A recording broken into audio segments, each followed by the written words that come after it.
Salam alaikum wa rahmatullah, bienvenue dans cette nouvelle vidéo consacrée à la correction de l'exercice 2 du troisième chapitre, les suites numériques.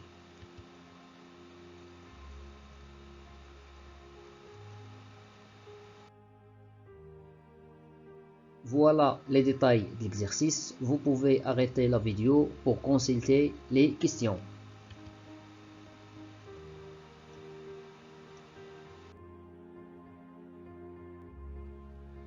Commençons par la première question. Montrons par récurrence que, quel que soit n appartienne à n, un est différent de 5. Pour n égale à 0, on a u0 égale à 11, il est clair qu'il est différent de 5. Alors, la propriété est vraie pour le premier terme, soit n, un élément de n, supposons que un différent de 5 et montrons que un plus 1 est différent de 5. On a un plus 1 moins 5 égale, ici c'est l'expression de un plus 1 moins 5. On va mettre au même dénominateur. On va multiplier ici le dénominateur par un moins 3 et même chose pour le nominateur. Après on va simplifier, moins 5 un plus 15. 7 un moins 5 un c'est 2 un et moins 25 plus 15 c'est moins 10. Après on va factoriser le nominateur par 2. Donc on aura un plus 1 moins 5 égale 2 multiplié par un moins 5 tout divisé par un moins 3.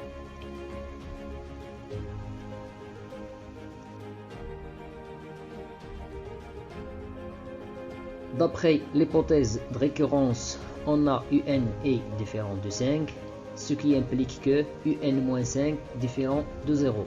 Et ce qui implique aussi que 2 multiplié par un moins 5 est différent de 0, d'où cette expression est différente de 0, et puisque cette expression c'est un plus 1 moins 5, alors on aura un plus 1 moins 5 différent de 0 implique que un plus 1 différent de 5. Et par suite, d'après le principe de récurrence, quel que soit n appartienne à n, un est différent de 5. La deuxième question. Montrons par récurrence que, quel que soit n appartienne à n, un il est entre 1 et 11. Pardon, entre 5 et 11. Toujours pour le premier terme, c'est-à-dire pour n égale à 0, on a u0 égale à 11, vérifie la condition. Cela signifie que la propriété est vraie pour le premier terme.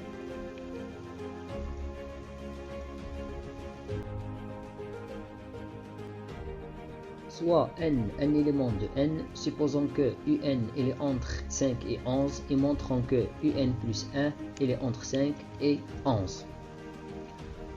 On a un plus 1 moins 5, déjà on a calculé cette différence dans la question précédente, égale à 2 fois un moins 5, tout divisé par un moins 3. Comme un supérieur strictement à 5, d'après l'hypothèse de récurrence, cette hypothèse, alors un moins 5 est supérieur strictement à 0, et 2 fois un moins 5 est supérieur strictement à 0, on a multiplié par un nombre réel positif, l'ordre ne change. Et un moins 3 supérieur à 5 moins 3, car un supérieur à 5, donc je retranche 3, l'ordre ne change. Il est supérieur strictement à 0, car 5 moins 3 c'est 2. Donc le nominateur est positif et le dénominateur est positif, et par suite cette fraction est positive. Et cette fraction c'est un plus 1 moins 5. Cela signifie que un plus 1 est supérieur strictement à 5. D'où, d'après le principe de récurrence, quel que soit n appartienne à n, un est supérieur strictement à 5.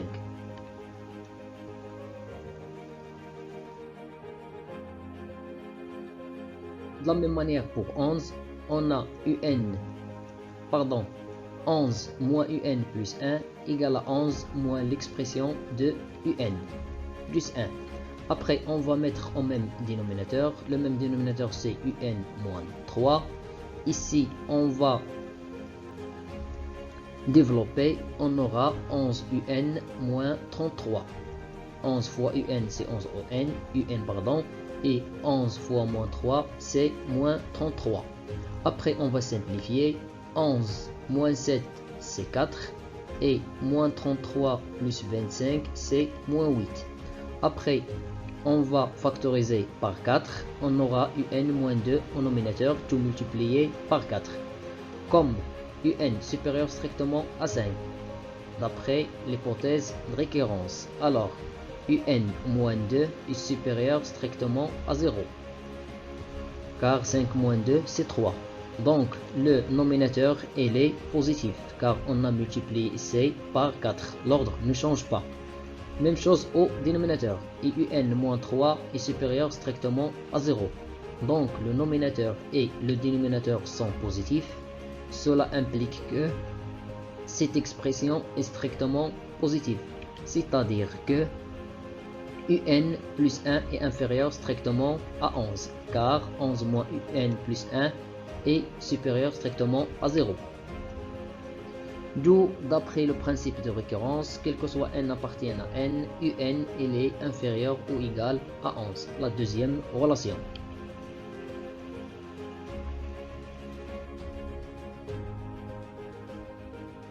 D'après 1 et 2, on conclut que, quel que soit n appartient à n, un il est entre 5 et 11. La troisième question. Étudions la monotonie de la suite un. Pour cela, on va calculer la différence un plus 1 moins un. On va mettre au même dénominateur. On va multiplier un par un moins 3. Après, on va développer. Moins un fois un, c'est moins un au carré. Moins un fois moins 3, c'est plus 3 un. Moins un au carré, le voilà. 7 un plus 3 un, c'est 10 un. Moins 25, moins 25. Le dénominateur reste inchangé.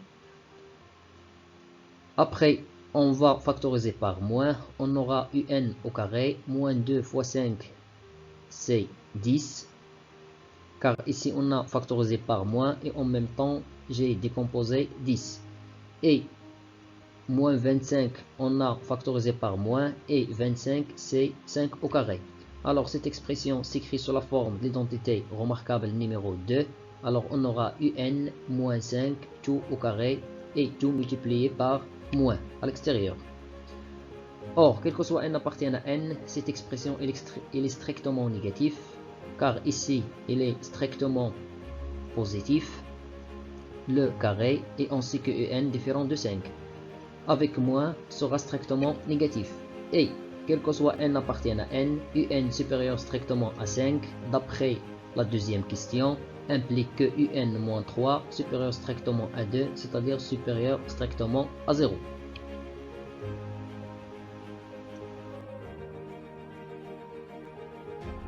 Donc, cette expression est strictement négative et cette expression c'est un plus 1 moins un. Donc, un plus 1 inférieur strictement à un, ce qui implique que un est une suite strictement décroissante. La question 4.1 montrant que la suite Vn est arithmétique dont on déterminera la raison. On a, quel que soit n appartient à n, Vn égale à 1 sur n moins 5. Alors, Vn plus 1 égale à 1 sur un plus 1 moins 5. Et je remplace Vn, ou bien, cette différence est déjà calculée dans la première question. La voilà. Après, je passe à l'inverse, égale à un moins 3, tout divisé par 2 multiplié par un moins 5.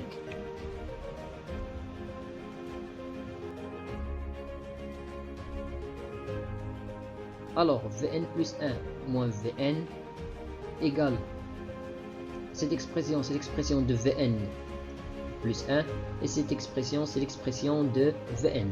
On va mettre au même dénominateur, c'est-à-dire on va multiplier la deuxième fraction par 2 au nominateur et au dénominateur. Alors, j'aurai moins 2. et moins 3 moins 2 c'est moins 5. Donc on va simplifier avec un moins 5 et un moins 5.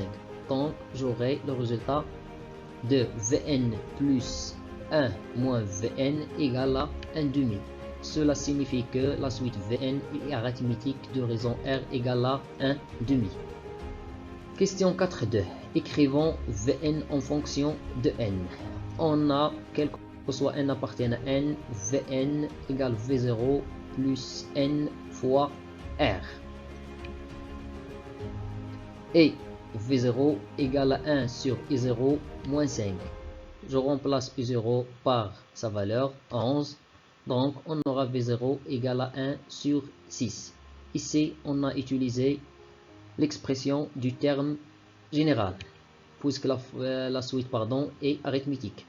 Alors, quel que soit n appartienne à n, Vn égale à 1 sur 6 plus 1 demi n. On va mettre au même dénominateur, c'est-à-dire on va multiplier ici 2 par 3. Alors, on va multiplier le dénominateur par 3, donc on aura 3n. Alors, Vn égale 1 plus 3n, tout divisé par 6.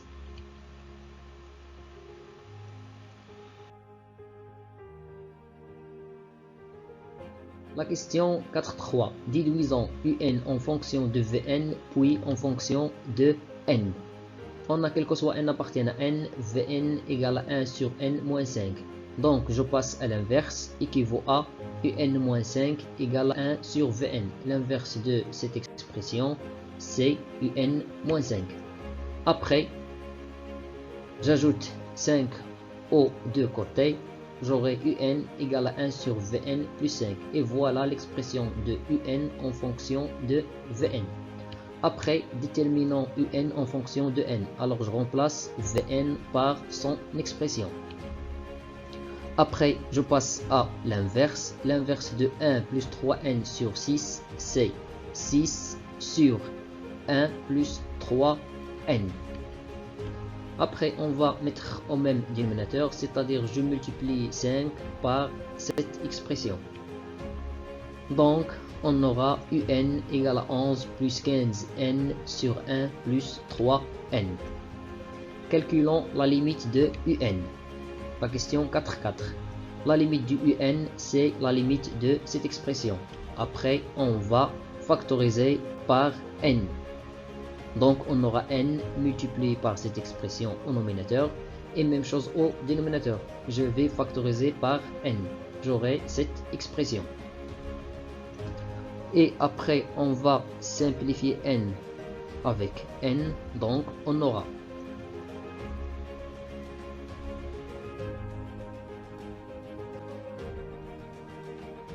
la limite de cette expression égale à 0 plus 15, car la limite de 1 sur n c'est 0, la limite de 1 sur n c'est 0. Donc on aura 15 sur 3, c'est-à-dire la limite égale à 5. La dernière question, calculons la somme Sn et la limite de Sn. On a Sn, c'est la somme des termes consécutifs d'une suite arithmétique. Donc, égale les nombres termes, c'est-à-dire le dernier moins le premier plus 1. n moins 0 plus 1. Le voilà. Fois le premier terme plus le dernier terme. Le premier terme c'est V0. Le dernier terme c'est Vn. Et voilà l'expression de Vn, tout divisé par 2. Après, on va mettre au même dénominateur. Donc, on aura 1 plus 1 plus 3n égale 2 plus 3n, tout divisé par 6. Et après, je passe à 2 plus 3n divisé par 6 fois l'inverse du dénominateur. L'inverse de 2, c'est 1 sur 2. Et 6 fois 2, c'est 12. Et voilà l'expression de la somme Sn. La limite de Sn, c'est la limite de cette expression égale à plus l'infini, car la limite de n plus 1, c'est plus l'infini. la limite de 3n plus l'infini. Si j'ajoute 2, rien ne change, plus l'infini. Si je divise par un nombre réel positif, rien ne change, c'est plus l'infini. Finalement, mes chers élèves, je vous remercie pour votre attention et à la vidéo prochaine, Inch'Allah.